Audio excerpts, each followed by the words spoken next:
Hi everyone! In this video I'll be giving a quick run through on some of the important points about hand lettering that I hope you will find really useful. If you enjoy my content, please feel free to hit the subscribe button and comment down below which videos you'd like to see in the future.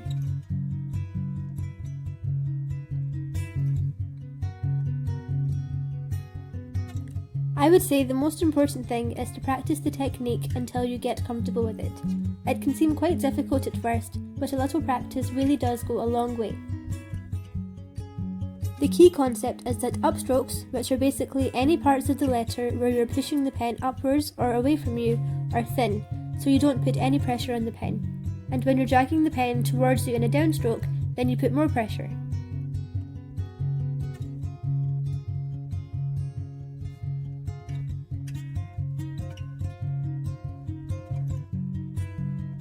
It can also be really useful to use arrows on the different letters of the alphabet to pinpoint which parts are upstrokes and which are downstrokes.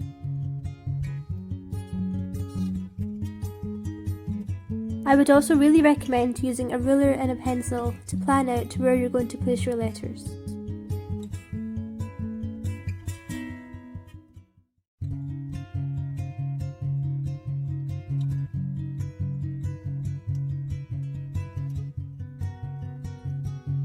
The main tools you'll need are paper and something to write with.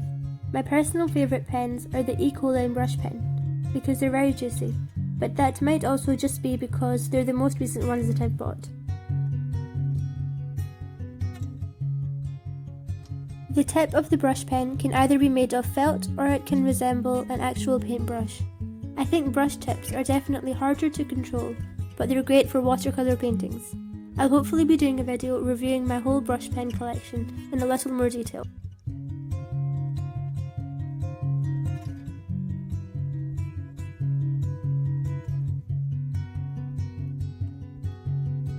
However, it's really important to remember that you definitely do not need a brush pen, especially when starting out. And I personally wouldn't recommend investing in any before you practice the basic principle with other tools.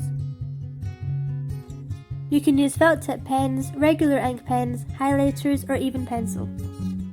I personally love using the Crayola Super Tip markers. Let me know in the comments below if you'd like a tutorial on hand lettering without brush pens, which is how I started out as well.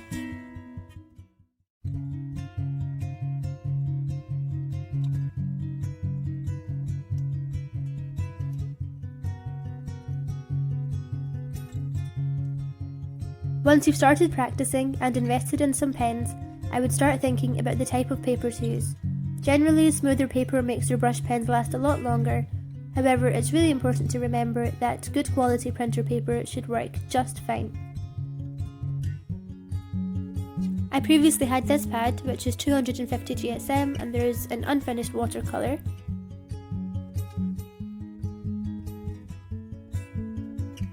This is my current pad, and as you can see, the smoother paper makes it much easier to blend together similar colours.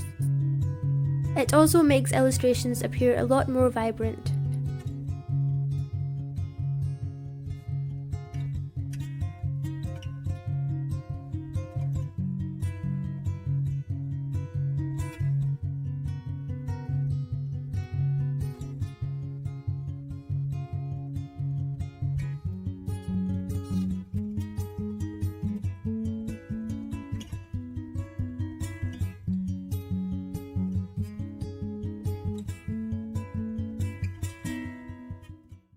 And finally, make sure that you enjoy it.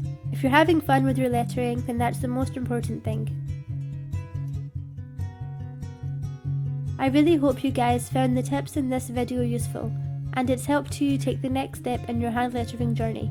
Thank you so much for watching, and I'll see you guys in the next video.